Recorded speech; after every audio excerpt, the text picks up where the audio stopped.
Now it's time for a Q&A, and I will soon ask the audience for any questions. And just a reminder that a question is characterized by ending on a question mark. We have Nemo somewhere standing down there who will go around. If you have a question, you can raise your hand. It can be to them, like Dan and Katlyn together, or it can be one individual.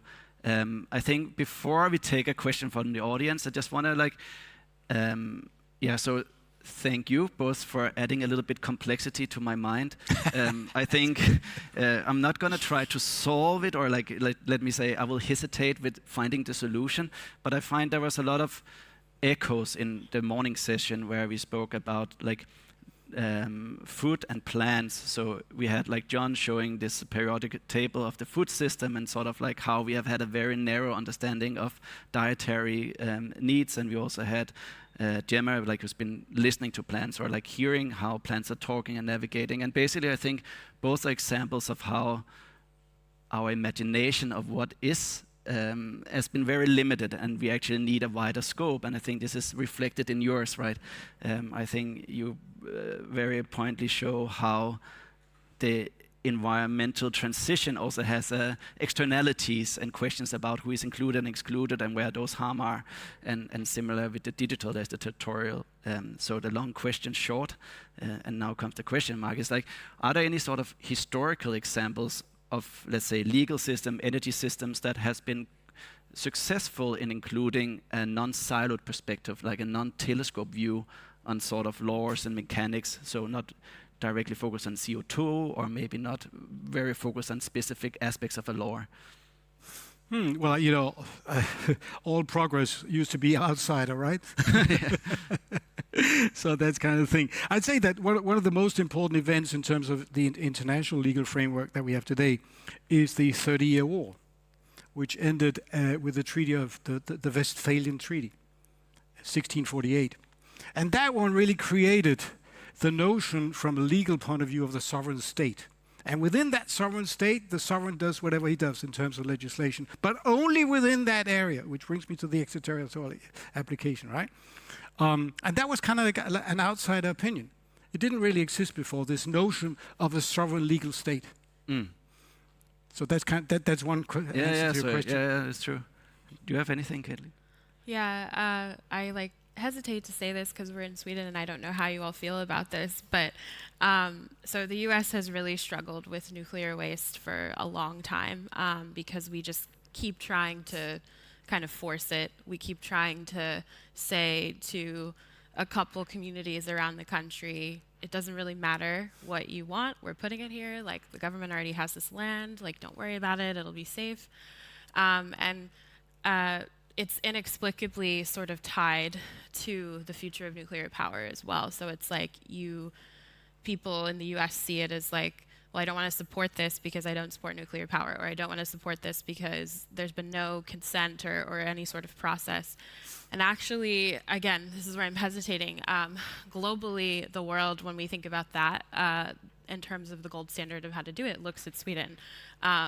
What you guys have done, notably one difference is that, we consider in Sweden the concept of intergenerational equity. So the idea that some waste that we make today is actually, we owe something to future generations. And when you sit in rooms of nuclear people, global nuclear people, and we're talking about intergenerational equity, most people's heads explode because it's well, how can you quantify that? How can you say that if I throw away something today, then I owe something to a future generation? How do we make that a framework? But I think that paradigm of intergenerational equity and Sweden's attempt to put it into its systems regarding energy waste management is an honorable attempt. I'm sure they take the praise. We have a question up here, I think it was. There was the first hand. Nemo is coming with the microphone. Admire the walk. Phone is migrating. You can pick. You can go there. Yeah. And just state your name, where you're from. Thank you very much. My name is Kutada, and thank you for both of you for a very enlightening talks. I have a dream of asking this question for a lawyer for a very, very long time. I have a dream. For real. I've seen the promised land, right? It might be a little bit selfish, but since I moved to Sweden and I explained to my European friends or any other country outside of Europe that I can just Google anybody in Sweden and I will know their income, their address, if they have paid the bill of the internet long time ago, and I will also be suggested an ad which the company, the Swedish company with the domain who had earned a little bit of money revenue. Does this new laws and new articles you talked about will affect this, what's happening in Europe and Sweden in terms of privacy, which also could lead to harming because you will not be getting that job or getting that internet contract because you had done something and before? It's a little bit like light version of China. Well, yeah, the question really, as far as I understand, is really a question of the scope like of the right to be forgotten, right? Yes. Yeah. Yeah, yeah. In terms of what we already have existing here, and in terms of infrastructure, which actually enabling other tech platforms to give informations about you, whether you said yes or no, to everybody. Yeah, you know, when the right review, this judgment came down in 2014, and you can imagine that questions like yours arose immediately, and many other questions. And of course, there was a tension with free speech immediately.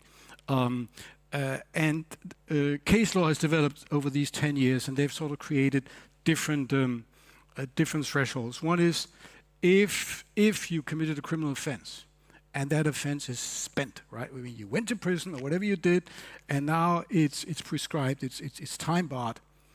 Then more or less automatically, at least that's a High Court decision in the UK, it's taken off, right? Because it's spent, right? You paid whatever you need to pay, and you can't be doing that forever.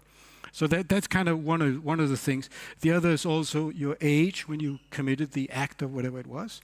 And then there is a very complicated one, which is moral judgment. That's a terrible word, right? I mean, yeah. When I hear the word moral judgment, I think about Calvinistic Netherlands, right? Where they would have this weekly commission where somebody would have to appear before the Calvinist court and explain why he did that and the other, and he would be ostracized if they decided that what he did was wrong. You know, I get goose pimples when I hear about moral judgment. So, but unfortunately, there is a lot of moral judgment, which is not legal judgment, which is not captured by the right to be forgotten. So if somebody feels that you did something wrong from a moral point of view and not from a legal point of view, it's hard to get it down. So I moved to Greece, and they're a little bit different with time, but I'm just now back in Sweden, and they have a different understanding of time, which means that we are actually over time. But I just want to, since I am now living in Greece, I'm going to do as I do there, but I just want to give people a pass. So in 12 minutes, Georgina Voss will start a keynote, and she will very much continue the conversation around systems, very much how we experience them. So we have now like a little bit more technical, a little bit more sort of introduction to the complexities of these systems, and also how these systems conflict based on their territorial and cultural base. Georgina is going to dip into these, but since I'm now also living in Greek, for everyone who wants, I will just do one last question. It's down here, and then afterwards you can go meanwhile. Thank you. So my name is Daniela. I work with communications for a packaging cluster in Sweden called Packbridge. I was just curious, so thank you very much for very puzzling presentations, both of you. But I wanted to take up what you spoke about in terms of the sovereign state, because this is something that I often go back to in terms of the necessity of shifting systems. What do you think? I wanted to ask you both how you look at the sovereign state in terms of the success of shifting the systems and how that could be a hindrance. Well, the ultimate idea, which was the idea expressed 30 years ago by John Perry Barlow, as I mentioned at the beginning, like, you are not welcome among us, was that the sovereign state would disappear. Because an essential quality of the sovereign state is the enforcement privilege, right? So you have the legislative privilege, you have the enforcement principle, and you have what you call the adjudicatory principle, which is passing judgments, right? But the enforcement or the executive privilege is part of the definition of a sovereign state, right? It's a de facto analysis. It's not like the UN decided, all right? So the original vision was that would disappear, right? Because cyberspace would take over everything. Fortunately, it hasn't happened yet. and what we see in Europe is the opposite trend, which actually may be analyzed as one of the reasons why we have Thierry Breton and the European Commission working so hard. Also, there's a lot of economic reasons also, because having our own sovereignty in terms of laws on the internet will allow us, that's the idea, to grow a challenge to the dominance of US engineering capability and so on, because we do it back home, right? There's a lot of that also. Cool. Thank you.